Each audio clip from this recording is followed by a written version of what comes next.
share maybe a little bit of the background of how you got there, James, because I think you have an interesting story about why this has become your life's mission. And as a part of that, I also think if you can share with us too, the moment where you felt, or a time when you felt that you were different than others. Yeah, so I have a well-publicized childhood that was less than optimal.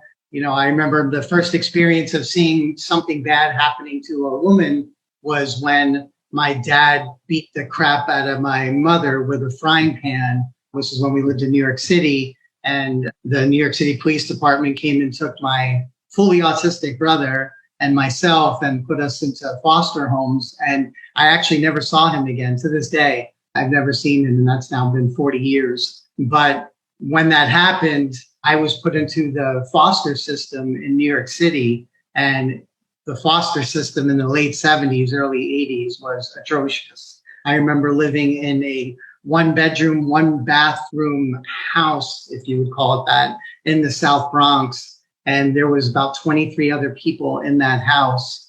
And I was the only one who spoke English.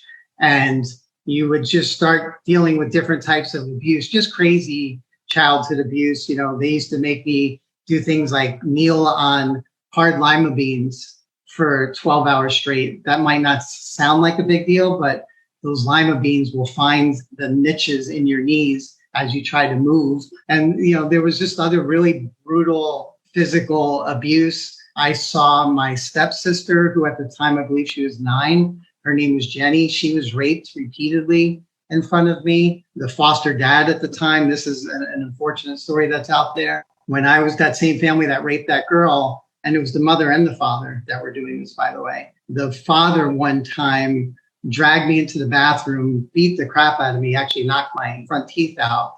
And when I woke up, I was in a tub in the bathroom and there was water coming on me. And I was just trying to come through and there's blood everywhere. And I realized it was not shower water. It was this sick guy pissing on me. So you have these type of events and then I was homeless for a while in the South Bronx, which is great. But you have these events that happen and then you kind of compartmentalize them and you move on with your life. And all of those stories and things in my mind were very suppressed until the day when I saw Hunter Moore's website, isanyoneup.com, and that revenge porn. And then something snapped in me mentally, and it became my mission to completely destroy this guy's life, but also to get these women's images down as quickly as possible. Because I often think about that stepsister, Jenny, and I often wonder what happened to her, what became of her. So I basically saw her when that site came up. Sorry, that was a super long answer.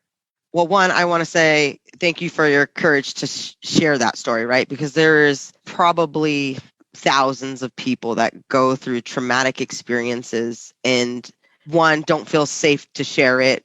2, don't, to your point, maybe don't ever get over it or even acknowledge it. And to your point, you're right, you could suppress it for a very long time, and then it one day wakes up and it appears in sort of this way that isn't you anymore.